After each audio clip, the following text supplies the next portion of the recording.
नमस्कार बंधुओं। अपने मित्रों के अनुरोध से मैं प्रौध पर अपना क्रमिक विचार व्यक्त कर रहा हूँ। प्रौध दर्शन एक सामाजिक, सांस्कृतिक, आर्थिक और राजनीतिक दर्शन है, जिसको हमारे गुरुदेव,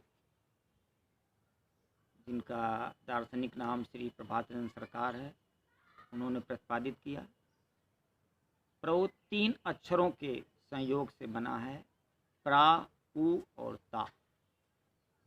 अंग्रेजी में और हिंदी में दोनों में इनके अक्षरों का जो अर्थ है वो एक ही है।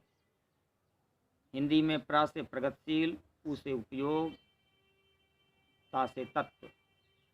अंग्रेजी में PRO से प्रोग्रेसिव, U से यूटिलाइजेशन और T से थ्योरी। प्रगतिशील, उपयोग, तत्व। जैसा कि नाम से ही प्रगतिशील उपयोग तत्व है, तो हमको समझना होगा कि इस नाम से इस दर्शन के निहित भाव को हम लोग कैसे समझ सकते हैं। प्रगति का मतलब है वो गति जो बिना किसी रुकावट के, बिना किसी बाधा के, बिना किसी अवरोध के आगे बढ़ रही है।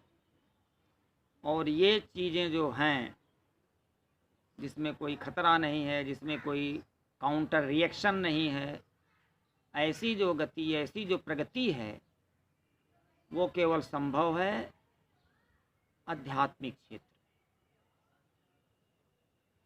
तो ये जो प्रगतिशील शब्द है, इस प्रगतिशील का मतलब हो गया कि मनुष्य जो है अपने जीवन में जो उसकी प्राप्ति है, जो उसकी का अभिष्ट है, वो ये संसारिक जगत नहीं है, क्योंकि उसकी जो भूख है, उसके मन की भूख को यह संसार की सभी उपादान संतुष्ट नहीं कर सकते।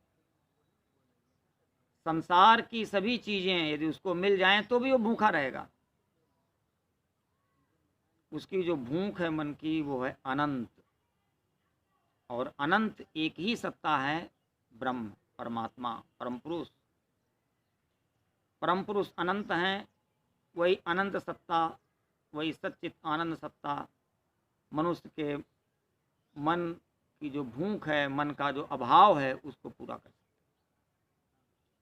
और प्रगति क्या है कि मनुष्य के मन से और उस परमात्मा की ओर बढ़ने की जो गति है, वही है प्रगति।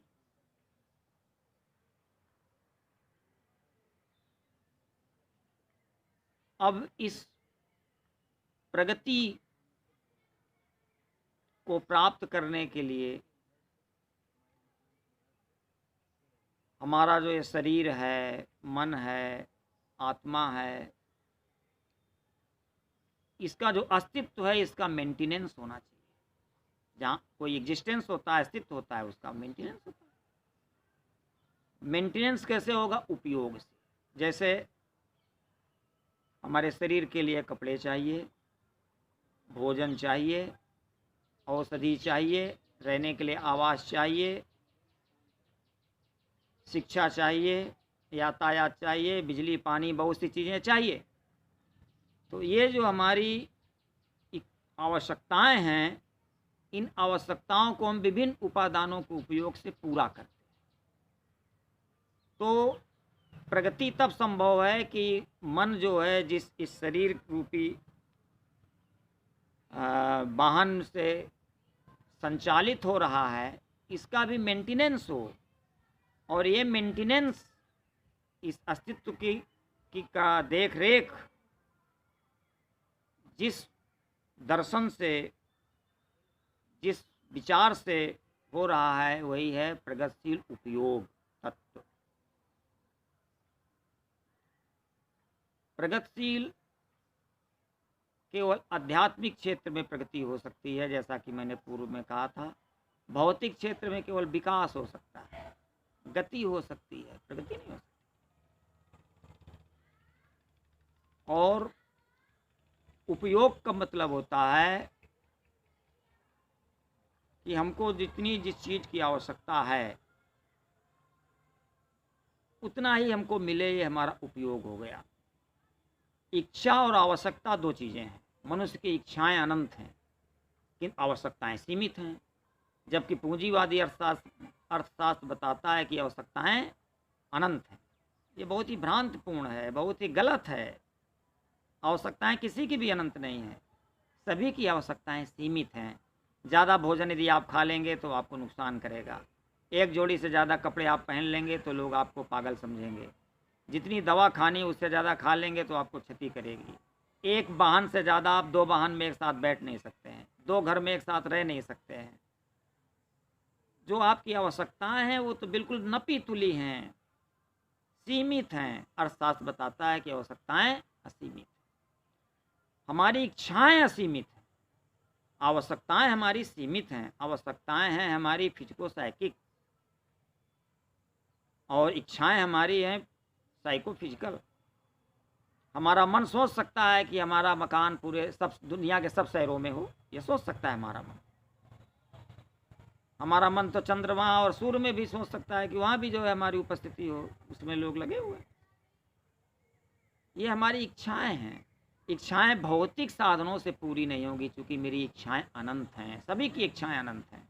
संसार की चीज़ें अनंत नहीं हैं, सीमित हैं। इसलिए प्रभुत्व जो है उपयोग की बात करता है। उपयोग का मतलब है कि जो व्यक्ति की आवश्यकता है वो उसको उपलब्ध हो। और पूंजीवाद उपयोग की बात नहीं करता है, उपभोग की बात करता है, भोग की बात करता है। इसीलिए पूंजीवादी अर्थशास्त्र जो है आवश्यकताओं को अनंत बताता है, क्योंकि वहाँ भोग की बात है, उपयोग की बात नहीं है। भोग में क्या है, यूज एंड थ्रो। इसलिए पूंजीवादी दर्शन में किसी से कोई आत्मीय संबंध नहीं है, सबका संबंध जो है उपभोक्तावादी संबंध है, व्यवसायिक संबंध है, लेन देन का संबंध है, किसी से आत्मिक संबंध ही नहीं है। क्योंकि उसकी गति जो है प्रगतिशील नहीं है, वो तो केवल विकास में जा रहा है कि हम आगे बढ़ जाएं और सब दुनिया का भोग कर लें। इसी वजह से जो है असंतुलन पैदा हो रहा है, सामाजिक असंतुलन पैदा हो रहा है। इसलिए जहाँ पूंजीवादी दर्शन है वहाँ समाज समाप्त हो गया है, वहाँ परिवार समाप्त हो गए हैं, वहाँ पर्यावरणीय असंतुलन पैदा हो रहा है, वहाँ मनोवैज्ञानिक असंतुलन पैदा हो रहा है। और इस असंतुलन के कारण जो है हमारा पूरा इकोलॉजिकल सिस्टम जो है असंतुलित हो गया। इस वजह से प्रगतिशील जो दर्शन है प्रभुत्व, ये व्यक्ति की जो भूख है, व्यक्ति की जो इच्छा है, व्यक्ति की जो चाहत है, फंडामेंटल जो उसकी चाहत है, अनंत की जो चाहत है, वो अनंत की चाहत के लिए व्यक्ति को अनंत की ओर मोड़ता है। इसलिए प्रभुत्व की जो मूल नीति है, प्रभुत्व के जो सिद्धांत हैं, वो व्यक्ति के अंदर निहित आध्यात्मिक जो क्षमता है उसके अधिकतम उपयोग की बात की जाती है। इसलिए प्रभुत्व जो है कह सकते हैं कि प्रभुत्व एक सामाजिक, सांस्कृतिक, आर्थिक, राजनैतिक के साथ साथ आध्यात्मिक दर्शन भी है। क्योंकि अध्यात्म से व्यक्ति को अलग नहीं किया जा सकता है, क्योंकि मनुष्य की आत्मा ही उसकी दृष्टा है, और यदि दृष्टा नहीं रहेगा तो उसका कोई कार्य संपादित नहीं होगा। उसी दृष्टा की उपस्थिति से वो कोई कार्य कर रहा है, सही ढंग से कर रहा है। इसलिए व्यक्ति को आध्यात्मिक होना ही होगा। जाने अनजाने सभी लोग आध्यात्मिक हैं, बिना आध्यात्मिक रहे जो है मानव अस्तित्व जो है रहेगा ही नहीं। इसलिए मैं चाहूँगा कि आज जब हमारी पूरी व्यवस्था सामाजिक, सांस्कृतिक, आर्थिक, राजनीतिक ध्वस्त प्राय है, तो हम लोग एक ऐसी विचारधारा जो आज की आवश्यकता के अनुरूप है, जो आज की ज़रूरतों को लेके है, जो आज व्यक्ति के मानव मनीषा की जो सार्वभौमिक प्रगति है उसको जो पूरा कर सके, वैसे प्रबुद्ध दर्शन को जो है हम लोगों तक पहुँचावें। किंतु दर्शन पहुँचेगा कैसे? दर्शन की जो भाषा है वो तो काफ़ी कठिन होती है। वो बुद्धिजीवियों के लिए, विचारवान लोगों के लिए है।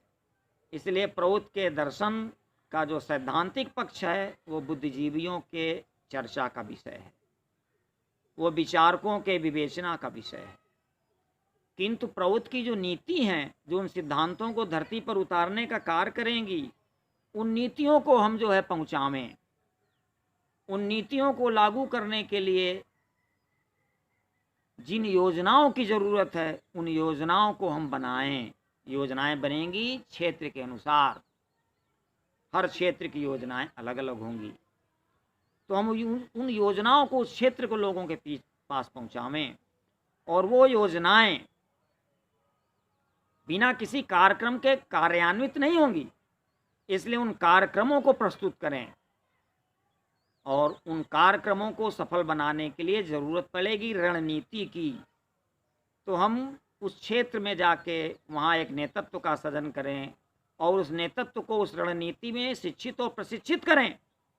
तभी इस धरती पर प्रौत आएगा। प्रौत आसमान से यूं ही नहीं आ जाएगा। प्रौत के सिद्धांतों को नीतियों के माध्यम से, योजनाओं के माध्यम से, कार्यक्रमों के माध्यम से, रणनीति के माध्यम से धरती पर उतारना होगा, धरती पर कार्यान्वित करना होगा। और मैं आशा करता हूँ कि हमारे प्राउटिस्ट लोग इसको समझ के और इस क्रियान्वयन में गतिशील होंगे, कार्यक्रम बनाएंगे। बाबा के द्वारा जो निर्दिष्ट बिंदु हैं, जो बाबा के द्वारा निर्धारित तत्व हैं, उनके अनुसार योजनाओं को बनाएंगे, कार्यक्रमों को बनाएंगे, और एक सफल रणनीति के द्वारा इनको धरती पर क्रियान्वित करेंगे। पूरे दुनिया में आर्थिक रूप से एक तरीके से तूफान पैदा हो गया है। पूरी आर्थिक व्यवस्था ध्वस्त प्राय है, बेरोजगारी चरम पर है, गरीबी चरम पर है।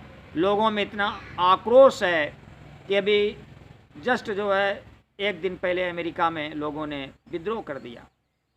इतना विद्रोह भयंकर था कि वहाँ के राष्ट्रपति को बंकर में घुस जाना पड़ा, और भयंकर तोड़फोड़ वहाँ के लोगों ने की।